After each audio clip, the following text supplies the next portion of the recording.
মধ্যপ্রাচ্যের উত্তপ্ত পরিস্থিতির মধ্যেই হঠাৎ করে সামনে এলো এক নতুন আলোচনা। দাবি হচ্ছে এই অঞ্চলে থাকা মার্কিন সামরিক ঘাঁটির গোপন তথ্য নাকি ধীরে ধীরে প্রকাশ চলে আসছে।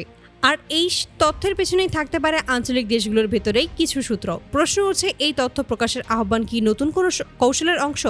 বিশ্ব রাজনীতির মানচিত্রে মধ্যপ্রাচ্য এমন একটি অঞ্চল যেখানে উত্তেজনা যেন কখনোই পুরোপুরি থামে না। কখনো কূটনৈতিক টানাপোড়েনে, কখনো আবার সামরিক শক্তি প্রদর্শন, সব মিলিয়ে এখানে পরিস্থিতি প্রায়ই অস্থির হয়ে থাকে। সম্প্রতি এই উত্তেজনার মধ্যেই নতুন করে আলোচনায় এসেছে মার্কিন সামরিক ঘাঁটির বিষয়টি। বিশেষ করে ইরানের পক্ষ থেকে দেওয়া একটি বক্তব্য এই আলোচনাকে আরও বাড়িয়ে দিয়েছে।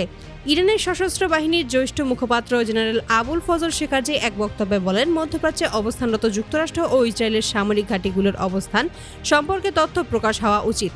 তার মতে, যদি এই সমস্ত ঘাঁটির অবস্থান সম্পর্কে স্পষ্ট ধারণা পাওয়া যায়, তাহলেই সংঘাতের সময় নির্দিষ্ট লক্ষ্যবস্তু চিহ্নিত করা সহজ হবে এবং সাধারণ মানুষের ক্ষতি কমানো সম্ভব হতে পারে। এই বক্তব্য প্রকাশের পর আন্তর্জাতিক সংবাদ মাধ্যমে বিষয়টি নিয়ে ব্যাপক আলোচনা শুরু হয়।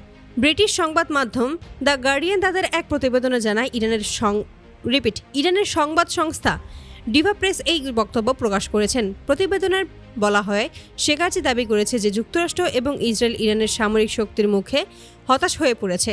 তার বক্তব্য অনুযায়ী এজন্য নাকি তারা বেসামরিক এলাকাকেও লক্ষ্যবস্তু করার চেষ্টা করছে। তবে আন্তর্জাতিক বিশ্লেষকদের অনেকেই বলেছেন, এই ধরনের দাবি প্রায়ই রাজনৈতিক বক্তব্যের অংশ হিসেবেও সামনে আসে। শেখারজি আরও বলেন, মধ্যপ্রাচ্যের মুসলিম দেশ ও জনগণের উচিত এই অঞ্চলে থাকা বিদেশি সামরিক ঘাঁটিগুলো তথ্য প্রকাশ করা। তার মতে, এতে করে সংঘাতের সময় নির্দিষ্ট সামরিক লক্ষ্যবস্তু চিহ্নিত করা সহজ হবে। তিনি আরও উল্লেখ করেন, যদি আঞ্চলিক দেশগুলোর এই সমস্ত তথ্য প্রকাশ করে, তাহলে নাকি সংঘাতের সময় নির্ভুলভাবে লক্ষ্য নির্ধারণ করা সম্ভব হবে এবং সাধারণ মানুষকে ঝুঁকির থেকে দূরে সরিয়ে রাখা যাবে। এই বক্তব্য সামনে আসার পর থেকেই আন্তর্জাতিক রাজনীতিতে নতুন করে আলোচনা শুরু হয়েছে। বিশেষজ্ঞদের মতে, মধ্যপ্রাচ্যের যুক্তরাষ্ট্র সহ বিভিন্ন দেশের সামরিক উপস্থিতি দীর্ঘদিনের। এই সমস্ত ঘাঁটি মূলত কৌশলগত নিরাপত্তা, আঞ্চলিক স্থিতিশীলতা এবং আন্তর্জাতিক সহযোগিতা অংশ হিসেবে ব্যবহৃত হয়। তবে আঞ্চলিক রাজনীতির পরিবর্তনের সঙ্গে সঙ্গে এই সমস্ত ঘাঁটি নিয়েও বিতর্ক তৈরি হয়। রাজনৈতিক বিশ্লেষকরা বলেছেন, যখন কোনো দেশের সামরিক মুখপাত্র প্রকাশ্যে এমন বক্তব্য দেন, তখন শুধু তা সামরিক বার্তা নয়, বরং কূটনৈতিক সংকেতও হতে পারে।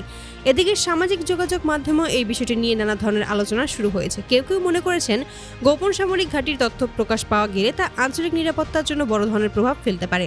অন্যদিকে অনেক বিশেষজ্ঞ বলেছেন, বাস্তবে সামরিক ঘাঁটির সুনির্দিষ্ট তথ্য অত্যন্ত গোপন রাখা হয় এবং সেগুলো সাধারণত সহজে প্রকাশ্যে আসে না। তবে মধ্যপ্রাচ্যের বর্তমান পরিস্থিতিতে এই ধরনের বক্তব্য স্বাভাবিকভাবেই নতুন উদ্বেগ তৈরি করেছে, কারণ এই অঞ্চলের যে কোনো উত্তেজনা শুধু আঞ্চলিক নয়, বৈশ্বিক রাজনীতিতেও প্রভাব ফেলতে পারে। বিশ্বজুড়ে অনেক দেশ এখন পরিস্থিতির দিকে সতর্ক দৃষ্টি রাখছে, কারণ মধ্যপ্রাচ্যের ঘটনা প্রবাহ প্রায়ই আন্তর্জাতিক অর্থনীতি, জ্বালানি বাজার এবং নিরাপত্তা পরিস্থিতির ওপর বড় প্রভাব ফেলে। এই প্রেক্ষাপটে এখন সবথেকে বড় প্রশ্ন হলো মার্কিন সামরিক ঘাঁটির গোপন তথ্য নিয়ে যে আলোচনা শুরু হয়েছে, তা কি শুধুই রাজনৈতিক বক্তব্য, নাকি এর পেছনে রয়েছে আরও বড় কোনো কৌশলগত পরিকল্পনা?